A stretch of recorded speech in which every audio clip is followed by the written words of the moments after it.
Denmark's 2025 economic story is quietly becoming one of Europe's most important investment case studies, and not because it's flashy, but because it combines stability, sectoral transformation, and tighter regulation in a way that forces global investors to rethink risk allocation.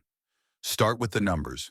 Official forecasts place GDP growth in a comfortable expansion range, European Commission approximately 3.6%, IMF approximately 2.9%. Inflation's tame at roughly 1.6%, and unemployment is moderate at about 6.2%. Public finances still show a surplus, though forecasts put that surplus on a gradual decline as defense, health, and climate spending rise. Those top-line figures create a baseline investors like growth without runaway inflation and a government balance sheet that can absorb shocks. But the real story is in the composition of growth and the policy plumbing behind it. Denmark's fixed exchange rate framework and Danmarks Nationalbank's posture make monetary policy effectively neutral in 2025.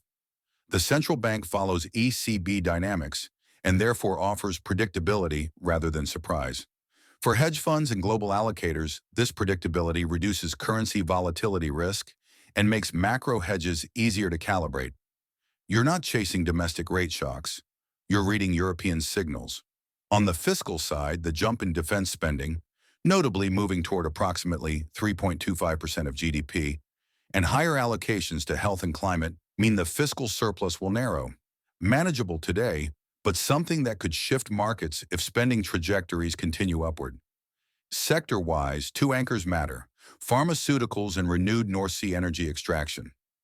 The pharma boom that powered Denmark's headline growth is normalizing. Major names are cycling through earnings adjustments and capacity shifts, which reduces one-tail risk but also removes a prior growth accelerator. At the same time, North Sea energy activity, both fossil extraction and accelerating renewables infrastructure, is supporting industrial output and exports, drawing investment interest into energy and infrastructure plays.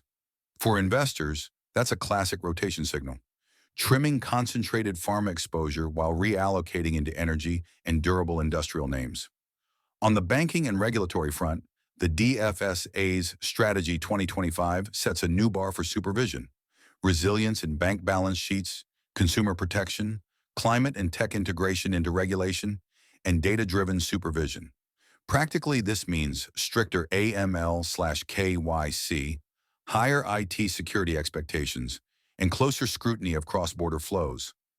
A challenging environment for opaque offshore structures, but a reputational plus for fully compliant institutions. Credit quality in the banking system is broadly healthy. Banks are well capitalized and liquid.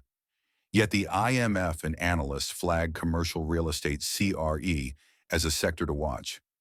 Elevated CRE leverage, potential vacancy or repricing risks, and borrower-based exposures could trigger localized stress, and regulators may tighten borrower-based measures such as loan-to-value limits and provisioning norms.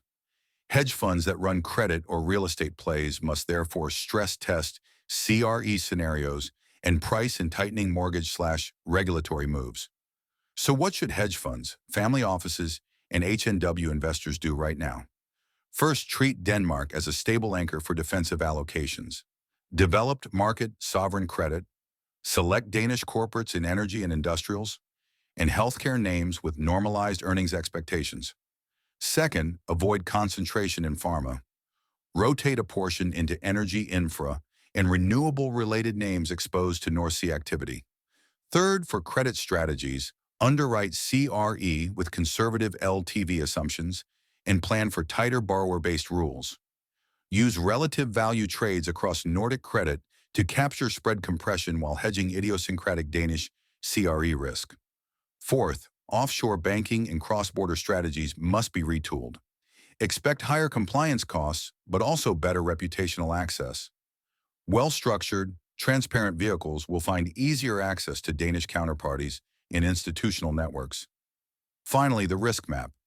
Geopolitical shocks or a reversal of globalization would hit Denmark's export channels. An unexpectedly sharp correction in commercial property could stress the banking system, and faster than expected defense or entitlement spending could pressure fiscal balances.